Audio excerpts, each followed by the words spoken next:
Agora sim.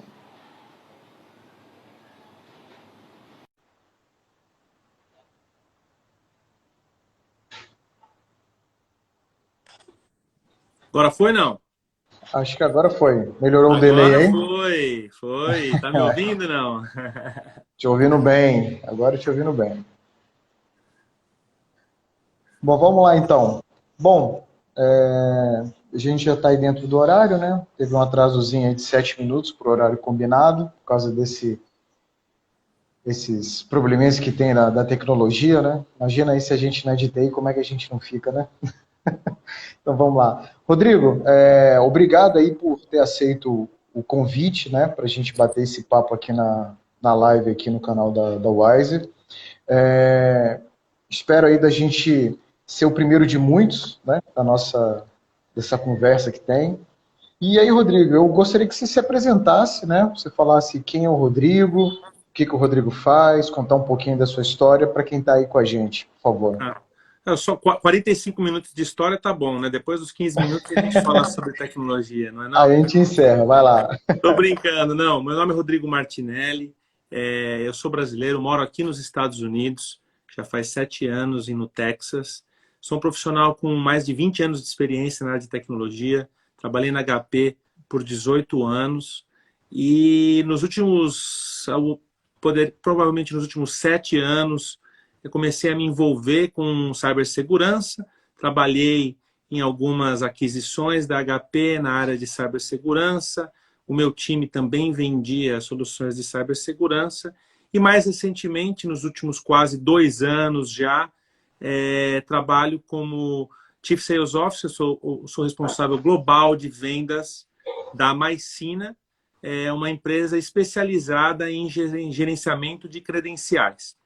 Recentemente, fui apontado como patrono da cadeira de cibersegurança do GETS, da USP, que é o Grupo de Olha que Estudo legal. Técnico de Segurança da Universidade de São Paulo.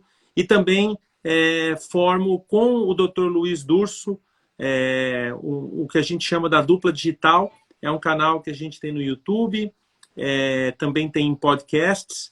E, na verdade, né, Ismael, você é o nosso convidado do próximo Dupla Digital Convida, que vai ao ar no dia 21, porque também as pessoas também querem saber quem é o Ismael. Então, agora, Ismael, passo a bola de volta para você, finalizando com um agradecimento pela oportunidade de estar conversando com você sobre cibersegurança, sobre LGPD.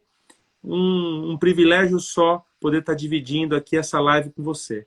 A bola está de volta para você, Ismael. Obrigado. Tá bom então, recebi aqui, matando nos peitos e chutar para gol. Então vamos lá. Bom, o Ismael é um profissional também que já tem aí alguns anos, né, mais ou menos quase o mesmo tempo que você, estou em torno aí de 23 anos aí dentro da área de TI. Na verdade, meu primeiro emprego foi dentro da área de TI, estou aí até hoje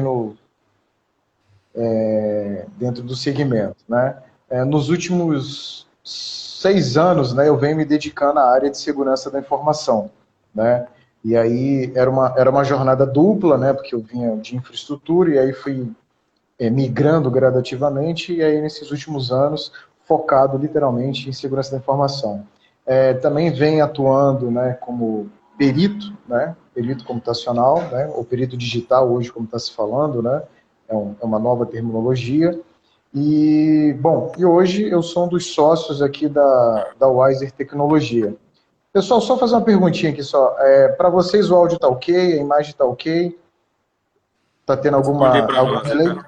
Dá um Quem está joinha aí se está escutando? tudo bem. Acho que eles iriam normalmente as pessoas reclamam quando eles não estão Reclamam, né? ouvindo, né? Então, tudo bem. Então, é verdade. Então, vamos lá. Bom, e aí, como eu te falei, nos últimos anos me dedicando à segurança da informação e nos últimos 1 ano e meio, né, eu estou aqui na Wiser, né, eu sou um dos sócios, a qual eu fico responsável pelo pilar de segurança da informação, de cybersecurity, né? E aí a Muito bom. gente tem um universo. Né? Então, devidamente apresentados, né, eu vi que tem alguns colegas aqui, que bom ver vocês aí, Ju, o Flávio, o Eduardo, né? Não dá para ver aqui que corre muito. A Ju já tem alguns anos que a gente não se vê, né, Ju? Mas que bom te ver por aqui. O Márcio. Mas vamos lá. Vou fazer uma perguntinha difícil, né? Vou dizer que já que você agora está na USP, né? Fazer quase que uma perguntinha de vestibular. Como é que você está vendo hoje, né? Como é que aí, é legal porque você tem vai ter dois olhares, né? Uma visão nos Estados Unidos, né? E o outro aqui do Brasil que você vem acompanhando de perto, né? Apesar de estar longe, você tem acompanhado de perto. Como é que você tem visto o cenário da cibersegurança, né?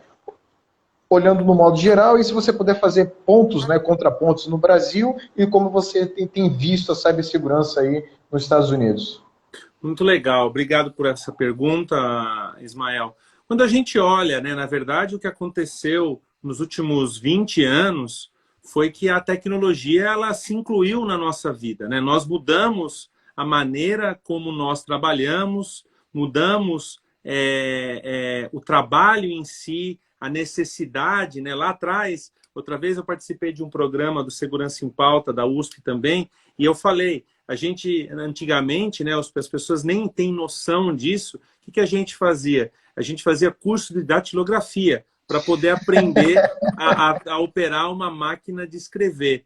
E depois, né, o computador começou a chegar, começou a se popularizar, e o que aconteceu? A gente começou a fazer aqueles cursos básicos de Excel, Word e por aí vai. IPD. Agora acabou, né? Agora nós temos que saber isso de qualquer jeito, né? Não tem mais essa opção. Então, como a tecnologia invadiu a nossa vida, junto com ela vieram muitas coisas boas, as facilidades, as plataformas digitais, por que não as redes sociais que aproximaram as pessoas, como de Cortar as repente distâncias, essa que né? a gente está falando, no caso o Instagram, e depois, agora a gente está tendo que ter um outro cuidado, que é justamente o da cibersegurança. Da mesma maneira que a tecnologia invadiu as nossas vidas, a cibersegurança está atropelando as nossas vidas. E se a gente não se conscientizar de que isso é uma realidade, nada vai mudar. E por que eu fiz toda essa abertura? Fiz toda essa abertura para dizer que nós começamos a entender que a tecnologia mudou a nossa vida e que a cibersegurança está mudando a nossa vida, mas aí o que aconteceu? Veio a pandemia. E quando vem a pandemia, mudou totalmente todos os nossos pilares, os nossos modelos de, por exemplo, cibersegurança, eles estão mudando. E estão mudando por uma simples razão. O que era de uma maneira, hoje não existe mais. As proteções que nós usávamos para proteger o nosso escritório, Perímetro ali, né? A empresa ali, perímetro, né? ele mudou. Agora acabou. Agora nós temos que nos prevenir na nossa casa, no computador da nossa, que agora foram jogados na nossa mão pelas empresas a toque de caixa. Quanto a quantidade de notebooks que foram vendidas por conta da pandemia foi um absurdo. O mercado de PC, que estava em ampla decadência, agora ele está em amplo crescimento. Então, a primeira resposta para você é mudou e mudou bastante.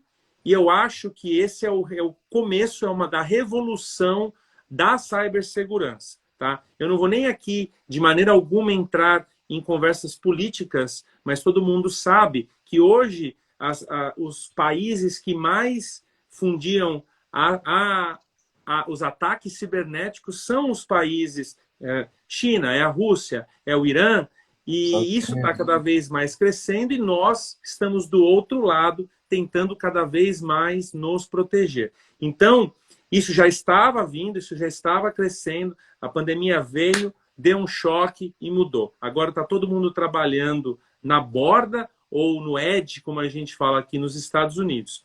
Essa é uma realidade, Ismael, que é similar à do Brasil e à dos Estados Unidos.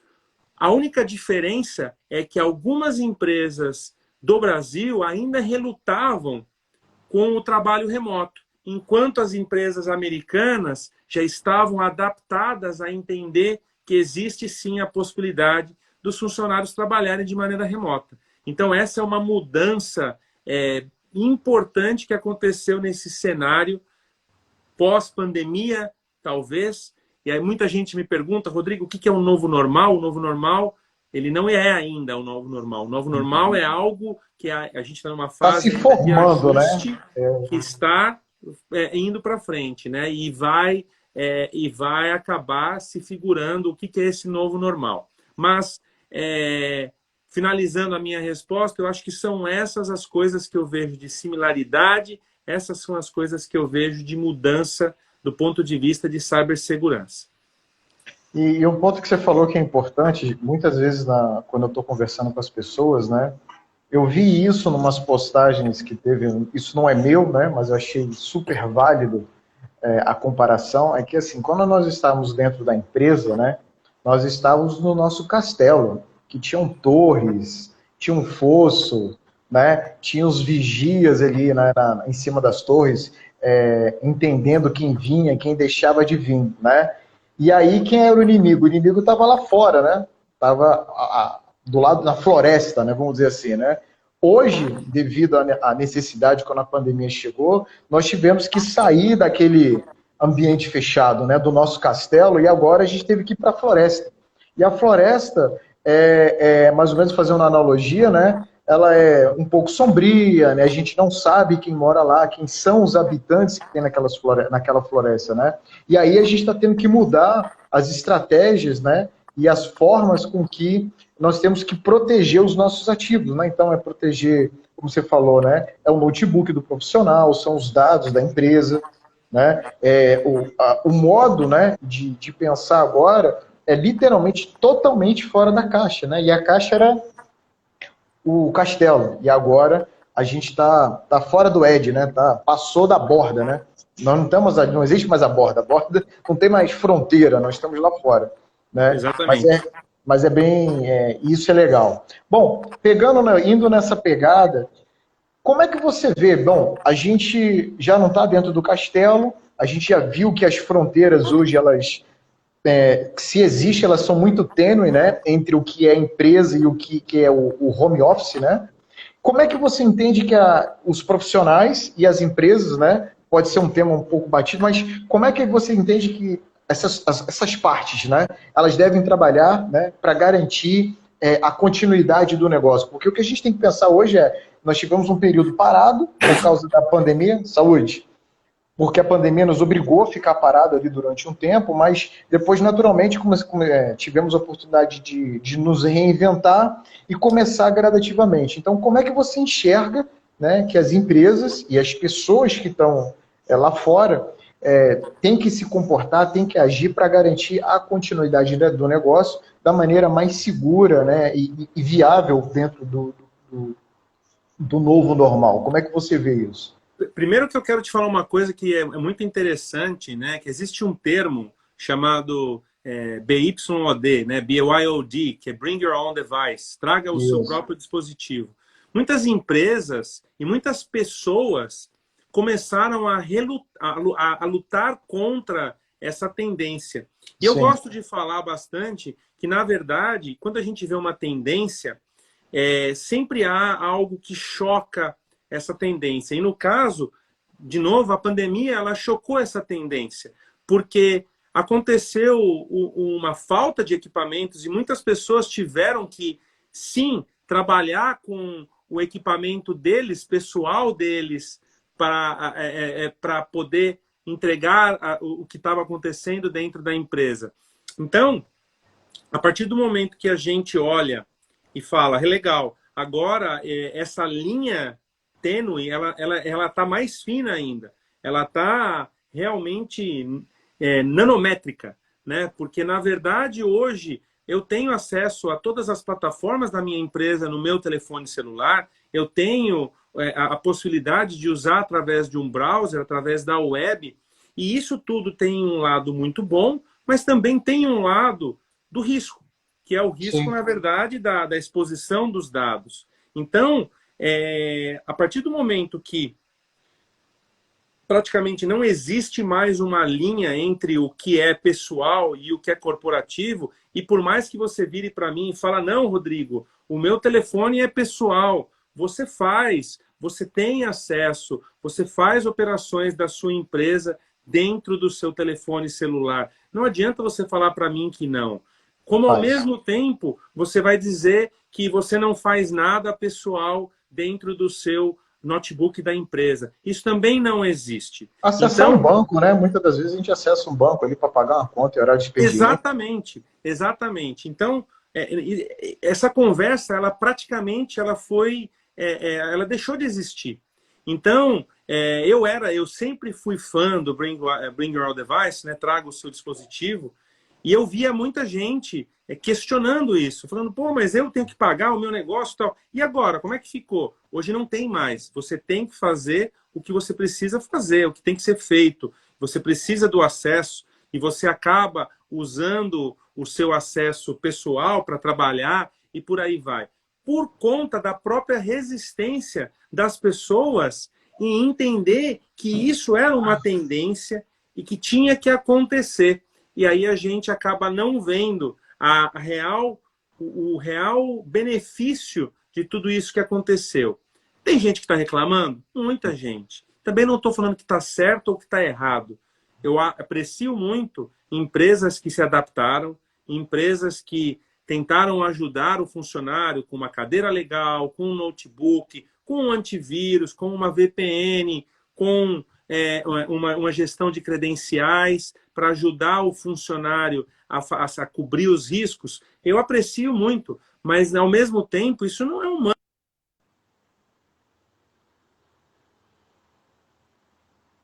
Voltei. Isso não é um must, isso é uma coisa que aconteceu nesse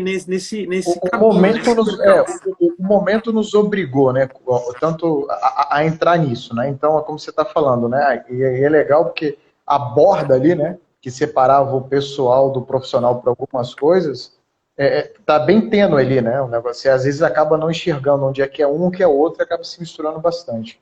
Exatamente. Então, eu acho que a grande mudança é a seguinte. Hoje, você tem que ter o cuidado com os seus dados e com os dados da sua empresa como se eles fossem uma coisa só. Porque tudo que você postar na internet, seja nas redes sociais, seja um compartilhamento, essa informação ela pode e será usada contra você dentro do ambiente de trabalho e dentro da sua vida pessoal também. Né? Vou dar um exemplo que talvez as pessoas não se tocaram, mas o Twitter, acho que todo mundo viu, o Twitter foi invadido. Né? Então, vou explicar rapidamente o que aconteceu com o Twitter. Eles, através de uma campanha de phishing, para quem não sabe o que é phishing, são e-mails, são informações que você manda para as pessoas e elas acabam clicando, acabam indo para um site, respondendo mais engenharia social, que é todas as informações que são capturadas na rede social. Eles conseguiram identificar credenciais, ou seja, como as senhas das pessoas foi criada dentro de um console de administração das contas verificadas do Twitter. E a partir daquele momento, eles entraram e fizeram aquele estrago, 118 mil dólares roubados das pessoas através dessas contas verificadas, mais toda a exposição do Twitter, uma multa na Europa, e mais o incômodo de agora ter o FBI dentro do Twitter olhando tudo, porque é isso que acontece, não é? E aí, você vai falar assim, Rodrigo, mas o que isso tem a ver com a vida pessoal? Tudo! Porque quando você criou a senha, você colocou o time do coração, o nome do cachorro, a data de casamento, a data de aniversário do seu filho, são os dias de nascimento. E aí você fala, nossa, então quer dizer, agora eu tô ferrado, eu não posso fazer nada. Não, não é isso. O que é a questão de que você tem que entender que não existe mais divisão entre o que você faz e o que dentro da sua vida pessoal e dentro da sua empresa. Aliás, Ismael, 93% das pessoas utilizam a mesma senha no ambiente corporativo para as contas pessoais e as contas pessoais para o ambiente corporativo. 93%. Você é um deles que eu sei. Não, Não? depois eu vou dizer por que que não. Eu tenho aí eu tenho um gerenciador de senha muito bom. Conhece a Ah, Maicina? eu já sei qual que é esse aí. Conhece então? Mas vamos lá, é assim, ó. Esses dias aqui na timeline aqui da Wise, nós postamos um quadro que mostrava, né, a questão da vulnerabilidade, né, em relação ao tamanho e à complexidade da senha, Exato. né? Então, assim, e até lá foi legal, porque teve um colega que colocou uma... Houve um debate saudável, né? Muito legal ali, que a gente fez a postagem, aí o colega fez um comentário em cima, eu fiz outro e aí, né, acabou ali a discussão, mas o legal foi que foi muito complementar o que nós dissemos. Onde é que eu estou querendo chegar? É que a senha, geralmente, como você falou, muitas delas, né, é o nome do cachorro, é o nome da mãe, aniversário do filho, aquilo tudo, que dentro de uma engenharia social você consegue pegar dentro da rede social, é fácil, né, você vai lá, fulaninho fez aniversário hoje, então você já tem ali uma referência, fulaninho fez não sei o que, o cachorro chama não sei o que lá, e aí você vai pegando. E lá a gente diz que hoje a gente tem um padrão mais ou menos de 8 dígitos, né? Que geralmente os bancos estão pedindo 6, algumas outras entidades 8, e aí dentro daquele 8 você tem que variar, né, entre letras maiúsculas, minúsculas, números e caracteres especiais, né? E a discussão, até para te devolver a palavra, qual foi o tema ali da discussão? É que eu falei para ele, olha, geralmente se coloca 8, porque é aquilo que geralmente as pessoas conseguem memorizar. Elas não botam maior do que isso, porque às vezes ela vai colocar uma, talvez duas, e aí depois ela começa a repetir, né? Exato. Aí por isso tem ferramentas, né, que a gente usa para fazer essa guarda e a gestão. Mas aí a gente está falando que, dependendo da complexidade e o tamanho, né, você ia levar quase que a eternidade para quebrar. Só que às vezes as pessoas elas criam uma senha forte, mas guarda debaixo do teclado. Ou bota num post-it ali no Ou no bloco de monitor. notas? Exatamente, né? Ou no próprio Excel, né? Vai lá para ficar um pouquinho mais coisa, coloca ali e Fica acaba mais fácil do facilitando. hacker trabalhar. Exatamente, já está indexado, né? E em coluna ele já sabe qual que vai usar. Então, e a gente colocou. Então, quem não viu, depois dá aí uma navegada aí, que vocês vão ver o nível, né, a quantidade de caracteres que você precisa, no mínimo, pelo menos para garantir uma segurança de alguns anos, ou até repente um século, para que a sua senha não seja quebrada. Levando em consideração hoje que cada vez mais, né, esse modelo que a gente está usando, ele está mais, e aí já te deixo o gancho aí, ele já está mais vulnerável. Por quê? A computação que a gente usa hoje, né, que ela já vem quase que desde a sua criação, ela está mudando para a computação quântica. Então, o que a Exatamente. gente conhece hoje, né, com Já a está mudando. computação com a computação quântica, a gente vai quebrar todas essas senhas. Já existem alguns experimentos do Google, entre outras entidades, que conseguem quebrar. Aí, voltando a bola para você, né, para você até dar continuidade já deixando, e a computação quântica, como é que você vê isso dentro do nosso cenário? Então, para quem não sabe, né, computação quântica é, como o Ismael estava falando, é um novo modelo, é uma nova arquitetura, é um novo tudo que está potencializando a capacidade de processamento. E quando a gente potencializa a capacidade de processamento, o que acontece é que eu preciso de uma fração do que hoje eu tenho para que eu consiga ter um poder de processamento muito maior com uma fração da computação quântica. Depois do cloud, né, porque na verdade a nuvem ela chegou com o objetivo de popularizar o poder computacional e ela conseguiu. Então agora esse é um modelo que a gente não vai mais abandonar. Então tudo o que é desenvolvido agora ele sai do conceito do as a service, ou seja, o conceito de que eu posso comprar o quanto eu preciso. Ou aqui nos Estados Unidos a gente fala buy the drink, né? O quanto eu quero beber. Eu vou lá e peço uma dose, eu peço outra dose, eu peço outra dose. Funciona dessa maneira. Eu acho que assim, a computação quântica está chegando, ela vai ser popularizada, a gente ainda está alguns anos de ter essa possibilidade, ela vai ter um alto custo e ela vai sim ser a nova revolução tecnológica.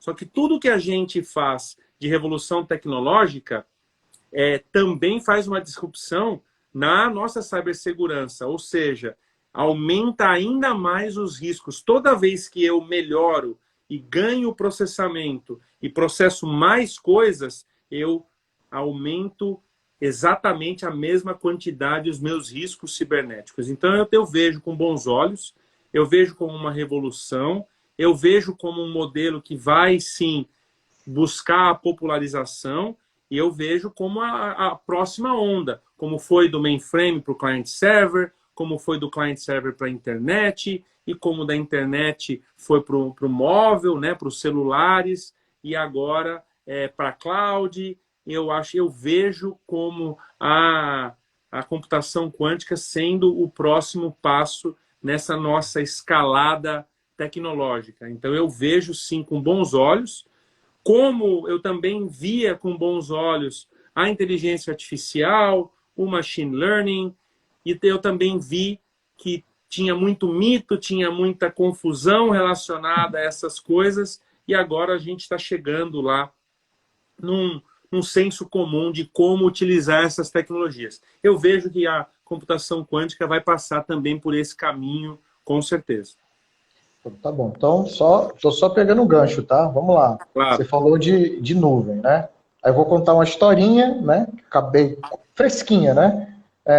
Tava lendo aqui um artigo agora há pouco que um grupo de pesquisadores eles identificaram dentro de repositórios do GitHub e alguns outros, né? As chaves, né? Para acesso a algumas máquinas, né? Algumas centenas, né? Quase milhares de máquinas na nuvem, né? E especificamente na nuvem da Amazon, né? E aí, como você estava falando de nuvem, como é que você vê hoje a questão da cibersegurança, né? Que, como você mesmo disse, a nuvem ela veio popularizar, ela veio dar acesso, né? Ela veio tirar aquele modelo Pacificar.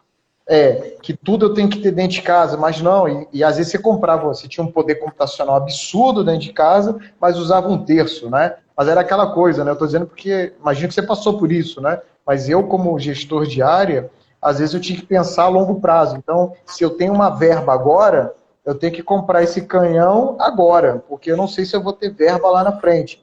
E aí eu tinha que começar a projetar o tempo que eu ia tirar de ociosidade para aquela máquina, aquele canhão, começar a gerar fazer o payback, né? Dar o ROI para dentro da empresa. E já com a computação em nuvem, como você diz mesmo, né? By the drink, eu vou pela dose, né? Eu vou pela necessidade, né? Então a nuvem tem um princípio que é elasticidade. Hoje eu cresço conforme a minha demanda e daqui a pouco eu descresço, né? Eu diminuo porque eu não tenho mais aquela necessidade. E como é que você vê, dentro desse contexto que eu estou colocando, como é que é a segurança, como é que é a cibersegurança para esses ambientes no momento que eu não tenho mais a gestão, né? Eu não estou vendo o servidor, eu não estou cuidando do data center, eu não tenho mais nada, eu não vejo, está tudo abstrato. Como é que é isso hoje? Eu tenho um conceito que eu gosto muito de falar, e nós vamos falar sobre ele agora, que assim, quando você olha para a natureza, né? A natureza sempre vai procurar o caminho mais curto, né? Então, se você não é um papo de louco, não. As pessoas pode falar assim, pô, o cara tá falando de tecnologia, mas assim, se você olhar o que as formigas fazem, elas sempre vão procurar o caminho mais produtivo para buscar o alimento, para trazer o alimento de volta. E isso não muda quando a gente fala de cibersegurança. Então, uma das coisas que eu acho que é um dos grandes erros que a gente... Eu não estou dizendo que não existe, mas é um grande erro que a gente, de foco, é que nós nos focamos no seguinte: eu compro um banco de dados, eu preciso proteger esse banco de dados, eu preciso colocar ele num servidor, num firewall, eu preciso cuidar dos acessos e tudo mais. Quando isso está na nuvem, de quem é a responsabilidade de fazer tudo isso? É da Google, é da Apple, é da Amazon, é da Microsoft. E ali, eles são responsáveis por fazer essa segurança do banco de dados, da nuvem deles. Mas existe um ponto, que é a credencial. E o que os hackers fazem existem hackers com recursos ilimitados, que são aqueles principalmente patrocinados pelos governos que a gente já falou, pelos governos do Irã, da China, da Rússia, Esses caras, eles têm a sofisticação e o ferramental para ir atrás de uma Amazon da vida, só que do outro lado, a Amazon também tem recursos e pessoas suficientes para poder combater. Só que existe um elo fraco, o usuário. Esse é o grande elo fraco que eu vejo hoje na internet. Porque a Amazon ela consegue se proteger, os hackers conseguem ter a sofisticação, mas o que o hacker vai fazer no humano? Como o exemplo do Twitter, que a gente deu agora há pouco, sobre o erro humano e o deslize de ter liberado as informações, qual que é o grande problema hoje que eu vejo na segurança da nuvem? Exatamente o que você acabou de falar. As chaves de entrada. Um absurdo ter essas chaves de entrada no GitHub lá. E é esse o grande problema, porque as chaves de entrada da nuvem, das APIs, da infraestrutura que você está adquirindo da Amazon, ou do Google, ou da Microsoft, elas são o caminho mais curto para entrar e burlar toda a sua infraestrutura. É a mesma coisa como, eu tenho uma porta na frente de casa e essa porta está destrancada. A partir do momento que eu dou a minha chave ou que eu deixo a porta destrancada, o bandido consegue entrar. Então, eu acho que o grande problema que eu vejo óbvio, a gente tem hoje hackers extremamente sofisticados indo atrás dessa segurança, mas a gente tem a transmissão dos dados, então a falta de criptografia, a falta de uma VPN, a falta de um cuidado com a transmissão e principalmente a falta de colocar o usuário, você entender o que você está fazendo com os seus dados, aonde você está colocando a sua empresa, te capacitar e colocar você no centro da estratégia de cibersegurança, eu acho que isso está fazendo a diferença e sempre vai fazer a diferença, independente de computação quântica, porque nós sempre teremos um humano operando. Não, mas vai ter o robô, vai ter o machine learning, vai ter a inteligência artificial, vai, mas você ainda vai estar operando aquela infraestrutura. A gente ainda não chegou no Skynet do Terminator ou no como é que chama aquele do Avengers lá, no Ultron. A gente ainda não chegou nessa fase. Mas eu acho que pode ser que a gente chegue, pode ser que a gente não chegue com o ponto de vista de governança. Mas eu acho que sempre a gente tem que olhar para a natureza e ver que os elos mais fracos, eles sempre vão se repetir e você sempre vai achar eles dentro da cibersegurança e dentro da tecnologia. E aí, fazendo só a brincadeirinha, né, que a gente às vezes de TI fala, né, que às vezes pergunta onde é que está o problema, né, a gente fala ali que está entre o teclado e a cadeira. Exatamente. Né? Então é mais ou menos isso, o humano está ali. E aí pegando, né, vamos lá, né, recentemente teve o caso da Tesla, né, que como você fala, nesse caso, o firewall humano foi a melhor solução, não adiantou nenhuma tecnologia que a Tesla tinha, não tinha firewall, não tinha antivírus, não tinha machine learning, não tinha nada. O que tinha ali era o quê? Uma pessoa, né, devidamente honesta. Né, honesta e acredito que devidamente consciente, né, das coisas, com uma consciência de segurança da informação também, mas como você falou, mas principalmente honesta, né, porque ela entendeu, né, imaginamos isso, né, $1 milhão não é pouco dinheiro, né, dá para fazer muita coisa, né. Para quem não sabe, um funcionário da Tesla foi oferecido para ele $1 milhão para ele poder compartilhar as credenciais dele para que eles fizessem inserissem informações e códigos maliciosos dentro das aplicações da Tesla e ele, ao invés de aceitar, ele procurou o FBI e agora, né, ele foi extremamente reconhecido. Agora vai a pergunta, quantos fariam a mesma coisa? Né? Aliás, eu tenho uma estatística. 70% dos vazamentos de dados se dá através de agentes externos e 30% se dá através de agentes internos. Ou seja, são as pessoas da própria empresa que acabam fazendo, ajudando ou fraudando mesmo a empresa e vazando os dados. Então, essa é uma triste realidade. Enquanto a gente não colocar os usuários no centro e educá-los, a gente... E também é óbvio, achar pessoas honestas sempre é muito bom, faz bem para a saúde, né? Com certeza. Vamos lá, eu vou pegar só mais um item, depois a gente faz uma mudança aí, um upside down aí, vamos virar de cabeça para baixo aí, Vamos. mas essa perguntinha para a gente finalizar.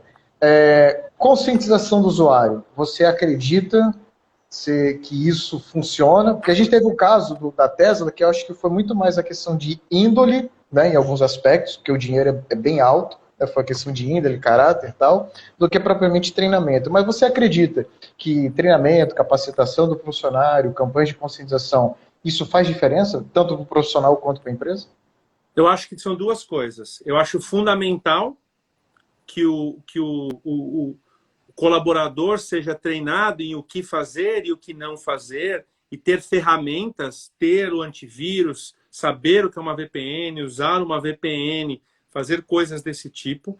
Mas eu também vejo como uma cultura da empresa baseada na liderança, a liderança sim dar o exemplo e dizer, não, nós precisamos proteger, nós precisamos entender. E isso é uma coisa, Ismael, que eu vejo, eu converso com muitas empresas, e eu vejo a falta de direcionamento da própria liderança da empresa, dos executivos de TI e tudo mais, porque eu vejo, por exemplo, e eu acho que provavelmente é o nosso próximo tema que nós vamos falar, que é assim, eu olho para um problema pela metade, ou eu olho pelo problema com o espectro errado. Eu estou resolvendo o problema na menor das minhas deficiências e não no lado maior das minhas deficiências. Então, falta instrução, falta isso que nós estamos fazendo aqui, compartilhar conhecimento e sim colocar o usuário, o colaborador, o seu funcionário, seja o nome que você quiser dar, no centro da sua estratégia de tecnologia e de cibersegurança. Eu acho que isso é fundamental. E se você que está me ouvindo aqui é empresário, isso tem que ser prioridade número 1 da sua agenda. Para você, para a sua liderança e para os seus funcionários. E se você é funcionário, você tem que pedir isso para eles. Você tem que pedir, cadê a política? Cadê o meu antivírus? Cadê a instrução de como eu me protejo? É fundamental que exista esse diálogo entre as duas partes. Fundamental, Ismael. Para mim é ponto final. Não, legal. Então, como a gente agora direcionou, né, para os usuários, né, de conscientização. Bom, LGPD, né? Essa siglazinha hoje em dia está fazendo as pessoas tremerem, né? Não só as pessoas físicas, né, mas as jurídicas também. Como todo mundo sabe, né, a gente teve aí no dia 27, se me falha a memória, do mês passado, sim, teve a aprovação lá no Senado, né, da MP 959, no qual eles aprovavam, né, a entrada da LGPD, que eles tiraram o artigo 4, não é isso, Rodrigo? Exatamente. Que prorrogava a entrada da LGPD por ano que vem, né? E aí eles deram como, votaram todo mundo que ela estava valendo naquele momento. Então, em tese, né, nós estamos com a LGPD aí aprovada pelo Senado. Mas como ela foi uma MP, né, que foi uma medida provisória, ela também precisa ser sancionada ou vetada, né, desculpa?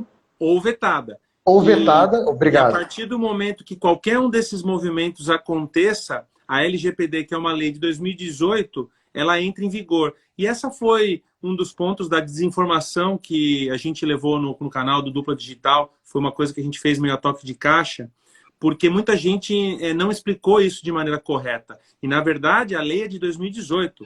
O que estava acontecendo é que a MP 959 estava prorrogando a vigência da lei. Então, a partir do momento que o presidente da República sancionar ou vetar a MP 959, a Lei Geral de Proteção de Dados está valendo. Aliás, eu acho que está para estourar. Eu estava esperando hoje, deve ser 17. hoje, amanhã, 17, né? amanhã. Amanhã. Do Amanhã. Vulgo amanhã. Do Vulgo amanhã. Exatamente. Então, a gente já está bem próximo aí de uma decisão relacionada à MP 959. Então, é importante todo mundo entender isso. Desculpa, eu quis te complementar para ficar mais claro. Não, mas legal, você é o convidado, você tem a voz aí.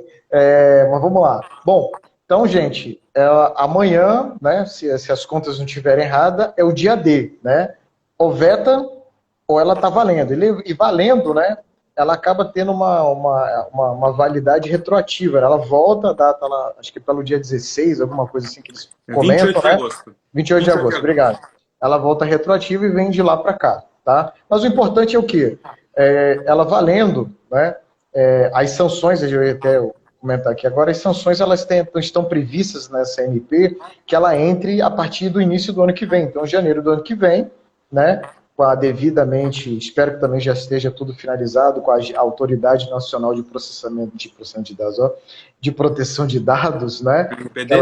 A NPD ela já esteja tudo ok, que aí a partir do ano que vem, né, início de janeiro, ela já possa, caso queira, estar aplicando aí as sanções, as advertências que ela deseje, caso autue, caso alguma empresa não esteja... Por favor, fale. Na verdade, deixa eu te fazer uma correção. Faça. As multas, que são as sanções que você está falando, elas só vão entrar em vigor a partir de maio de 2021. Tá? Legal. Tá? Por isso que é importante a gente acompanhar o que vai acontecer na MP 959, porque ela muda o prazo de validade, ela muda o prazo de vigência das sanções também. Então, assim, a gente precisa acompanhar com muito cuidado o que vai acontecer provavelmente amanhã, através do presidente da República, porque ela pode sim gerar alguns efeitos colaterais aí, principalmente na questão de proteção, né? Legal. Então, vamos lá. Quando a gente está hoje a gente está vendo muito aí, quando está falando da LGPD, né? Nós temos soluções mágicas, né? Que não estou desmerecendo ninguém, né? Mas assim, a gente está ouvindo muito no mercado soluções mágicas que vão resolver vão resolver os problemas da proteção de dados das empresas. Outras são alguns processos mágicos que a pessoa entra lá e resolve, né? Outra é que basta ter uma visão da lei, uma interpretação da lei e está resolvido também. Como é que você entende, Rodrigo, o que precisa ser feito, enfim, como é que tem muito advogado, né? Entenda, nada contra, né? Eu só estou expondo. Muito advogado puxando a sardinha para ele, dizendo que, como é uma lei, eles são as pessoas, né, mais assertivas ali para tratar. Outros, né, que é o pessoal da TI puxando a sardinha para eles, porque envolve, né, quando você está falando de proteção de dados, você tem que envolver a área de tecnologia. E como é que fica esse cabo de guerra? E como é que você entende que a LGPD, que as empresas vão estar correndo para poder implantar? E aí? O que fazer? Muito legal. Eu vou tentar não ser extenso na minha resposta, Ismael, mas assim, vamos lá. Eu acho que a gente tem três partes aqui. A gente tem primeiro a parte do usuário, da pessoa física, né? A partir do momento que a gente tem a LGPD, que é proveniente da GDPR, que veio da Europa, a gente até inclusive falou, e o Dr. Luiz Durso falamos sobre isso nos nossos episódios do Dupla Digital. Você tem agora um momento de empoderamento. Ou seja, as empresas elas têm sim que te falar por que elas estão armazenando os seus dados, que dados que elas têm. E detalhe, não são só as empresas, mas pessoas que são autônomos, por exemplo, nutricionistas, advogados, dentistas, todas essas informações suas, primeiro, eles vão ter que te informar que eles estão armazenando essas informações e se você quiser exigir que elas sejam deletadas, você tem esse direito. Então, existe um momento de empoderamento do usuário de falar, eu não quero mais que o meu CPF esteja na padaria. Né? Aliás, eu não consigo nem entender por que você preencheu aquele cadastro na farmácia ou na padaria e deixou seu CPF. Aqui nos Estados Unidos, o Social Security Number, que é o equivalente ao CPF, é assim, é extremamente... ninguém pede isso para você. E só em algumas funções realmente que é necessário você colocar o seu Social Security Number. Então, eu acho que primeiro existe um momento de empoderamento do usuário. Falando sobre isso, existe primeiro uma questão da preocupação da empresa em consertar os processos e saber exatamente aonde estão os dados. E aí, é o que você falou, apareceram muitas pessoas com ferramentas mágicas, com avaliações, com incontáveis horas de consultoria para fazer o levantamento dos processos. Mas isso não resolve a questão da LGPD. A questão da LGPD, ela exige que você proteja esses dados. Então, obviamente, o que as empresas entenderam é que a partir daquele momento que a LGPD entra, eles precisam saber onde estão os dados, quais são os processos para poder proteger. E deixaram essa questão da proteção por último. E é ali que eu vejo que está a grande armadilha dessa conversa. Eu tenho conversa com muitos executivos, e os executivos estão focados no processo, estão focados no armazenamento e estão esquecendo da proteção. E por que eu falo que eles estão esquecendo da proteção? Porque a proteção é o que vai gerar a multa. Uma multa de 2% da receita bruta do grupo das empresas, do grupo, ok? Ou seja, se eu tenho um grupo Votorantim, não é uma, por exemplo, não é uma das empresas, é do grupo inteira, por invasão ou vazamento de dados. As invasões também, mesmo invasões sem vazamento de dados, serão multadas, ok? Ou até 50 milhões de reais, que é o teto da multa por incidente. Então, minha grande dica que eu dou para as empresas, para os executivos, para os empresários olhe para isso de uma maneira um pouco diferente. Os processos existem, mas como você protege os seus dados, certo? Se você tem um quadro, uma obra de arte, se você tem algum bem, alguma joia, o que você faz? Você coloca isso num cofre. Você não faz o processo de aonde está a joia, quem tem acesso à joia. Simplesmente você pega a joia e coloca ela num cofre. Depois você vê o processo de como as pessoas vão abrir o cofre, quem vai saber os dígitos para abrir o cofre, e é um exemplo que eu gosto de usar, porque ele é um exemplo prático. Você não pensa no processo antes e depois compra o cofre. Você compra o cofre primeiro e depois você pensa no processo. Faz sentido? O pessoal pode comentar aí se isso faz sentido ou não. Mas eu acho que essa é a grande disrupção do ângulo que a gente está olhando a LGPD. A LGPD é uma coisa boa, é uma lei muito interessante, que eleva o Brasil no cenário mundial, extremamente necessária, empoderamento do usuário, fantástico. Agora você vai poder chegar lá pro cara da padaria e falar: tira o meu CPF daí, bonitão. Por que você precisa do meu CPF? Você não precisa dele, né? E aí você foca, as empresas têm que focar na guarda de tudo isso, né? E aí você tem empresas de guarda de documentos, você tem a informação, ela não é só simplesmente o cadastro, não é só simplesmente o número do seu cartão de crédito. A informação é algo muito maior do que simplesmente um pedaço dela ou o processo dela. Então, assim, eu espero que esse exemplo do cofre e das joias tenha ficado na mente de vocês, porque eu acho que isso é uma coisa importante para a gente olhar, porque não adianta você ter um melhor processo. Se a invasão acontecer, você vai ser multado. Se ninguém te contou isso, eu contei agora. E tem tudo a ver com o que a gente vem conversando desde o início, né? Porque, assim, para você chegar na privacidade do dado, você precisa ter segurança dele, né? Fica meio sem noção você ter privacidade se você não tem uma segurança, né? Então, geralmente a gente fala: eu estou na segurança do meu lar, né? Você pode, talvez, não ter a privacidade, mas é um passo para você, né? É um passo seguinte. Agora, é esquisito você querer privacidade sem ter segurança. Então, como você falou, a gente precisa literalmente começar do início, que é garantir a segurança da informação como um todo dentro da empresa, para depois né, partir para a privacidade daquele dado. Né? Então, não tem como inverter, né? Como você mesmo falou, né? Não tem como eu ficar gerenciando qual é a senha do cofre, quem faz isso, quem faz aquilo lá, o cofre fica ali. Né? Sem ter o cofre. Sem ter o cofre. Não faz sentido. Né? Não faz sentido. E eu tô de olho aqui no tempo, tá? Só para avisar se a gente... Nós temos mais 10 minutos. Mais 10 minutos, isso, exatamente isso. Aí para a gente ficar aí mais ou menos alinhado. O Aí. Instagram vai te avisar com 2 minutos, tá? Boa. Para a gente fechar. Pessoal, se tiver perguntas aí, manda aí pro Israel. Deixa eu ver aqui, que teve aqui o Carlos, ele falou, né?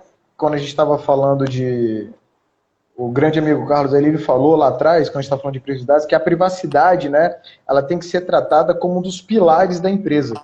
Concordo em gênero, número e grau. A privacidade do funcionário. Aliás, posso fazer só um adendo aqui, Ismael? Por favor. Isso é uma das coisas que os empresários estão esquecendo. Os empresários e os executivos das empresas estão pensando nos dados dos clientes e estão esquecendo que eles também têm os dados dos funcionários. Parceiros, o cara que cuida da portaria, que é terceirizado, está dentro do banco de dados deles. Toda essa informação pessoal, ela está dentro da LGPD. Não é porque o seu funcionário... Não existe distinção entre cliente e funcionário, em colaborador. Existe a questão da informação pessoal. A informação pessoal, ela é de todos. Isso é uma coisa que eu também me choco quando as pessoas estão focadas só num lado e esquecem a definição do que a gente chama de PII, né, que é a informação pessoal privada, né, ela é de todos, ela não é só do cliente ou só do funcionário, ela é de todos. Então está todo mundo focado no cliente e esquecendo do funcionário. Tem muito disso, eu escuto isso muito também. E de vez em quando a gente tem alguns absurdos, né, que falam, a LGPD vai pegar tanto dado da empresa, quanto eu falei, não, gente, é dados pessoais, né? Não é dado da empresa, né? Não é pessoa jurídica, é pessoa física. E ainda tem outro detalhe, né, que quando a gente está falando de pessoas físicas, né, a gente está falando de pessoas físicas naturais, né? E esse natural não é natural do Rio de Janeiro, não é natural de São Paulo, não é natural do Texas, né? São pessoas, quando ele está falando natural, ele está classificando com pessoas... Olha o doutor Durso aí. Chegou... O doutor Durso aí, 2 feras. Outro falando.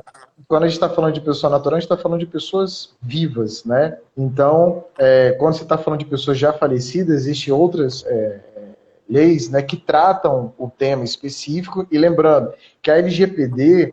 Ela é uma lei que ela não veio sobrepor outras leis, ela veio ser complementar, né? Então, além da gente seguir a lei que está, a LGPD, nós precisamos seguir outras leis, normativas de mercado ou de setoriais, né? A gente tem que estar ali, ela vai trabalhar em conjunto, ela não se sobrepõe a outras leis. Estou dizendo isso porque, às vezes, quando você falou do caso de apagar, né? Então, tem dados que, exemplo, você está sei lá, quem mexe com a área financeira, né? Então, quando eu peço que você apague os meus dados, né? Existe uma normativa que eu preciso ter os seus dados até por 5 anos, né? Que é o Personal Identification Information. Aí, que é o PII que você falou, né? Aí eu preciso ter. Então, o que eu tenho que fazer? Eu vou apagar aquilo que não é importante para mim poder prestar satisfação à entidade financeira, né? Aquilo que não é importante para aquela entidade eu apago e digo para o cliente notificando, olha, devido à normativa, lei, xalá, eu estou apagando o que eu não preciso prestar contas com a entidade e o restante daqui a 5 anos você pode me estar procurando que eu vou estar apagando. Tá? E lembrando, quando a gente fala de apagar, é apagar o que está rodando no banco de dados em produção e o backup. Exatamente. Não querer mais saber do nome dele dentro lá da padaria. Né? Não quero mais meu nome na padoca. É o empoderamento do usuário. Não sei se ele... da pessoa física. Eu não sei se o Luiz está aí ainda, mas ele fala que você é o novo petróleo. Né? Todo mundo falou que a informação era o novo petróleo. Você é o novo petróleo. Né? as empresas querem saber. Então, deixa eu só fazer um comentário, porque a gente também já está indo para o final. A LGPD é uma lei importante, sim, não é uma lei qualquer. Pessoal, pelo amor de Deus, se tem alguém pensando que essa é só mais uma lei ou uma lei qualquer, não é uma lei qualquer, é uma lei que te empodera, é uma lei que coloca você no centro, que te dá a chance de ter um controle sobre aquilo que é seu, que a informação é sua, e vocês, todos nós, temos que entender claramente o que é a LGPD. Então, assim, é muito, muito importante. Peço para vocês, pesquisem, vão atrás. Amanhã, provavelmente, teremos alguma solução, ou nos próximos dias. A gente nunca sabe exatamente como é que funciona o calendário do governo, mas, enfim, prestem atenção na LGPD, é importante para você pessoalmente. Não acredite que isso é só para a empresa ou só para o outro, é para você. Então, esse é meu apelo a que todos nós, sim, façam suas pesquisas, entendam o que a gente está falando e busquem cada vez mais entender o que isso significa na sua vida. Só para matar e para a gente fazer uma perguntinha para você, assim, a Mônica botou, Rodrigo, você entende que o foco deveria ser como tratar os dados, as empresas tendo políticas formais de segurança, de privacidade, seria um apoio à lei? Eu entendo que sim. Parece que... No Brasil, parece que estão se baseando na lei jurídica. Esse é o grande problema, né? A gente está lendo... Mônica, obrigado pela sua pergunta. A gente lê a lei e a gente evita se enquadrar na lei, né? Nós estamos fazendo coisas, né? O que eu acho isso um absurdo, focado em evitar ser enquadrado na lei, ao invés de realmente olhar para a coisa geral, ou seja, onde estão os dados, como eu guardo esses dados, como é que eu guardo esse processo, como é que eu evito o vazamento do dado.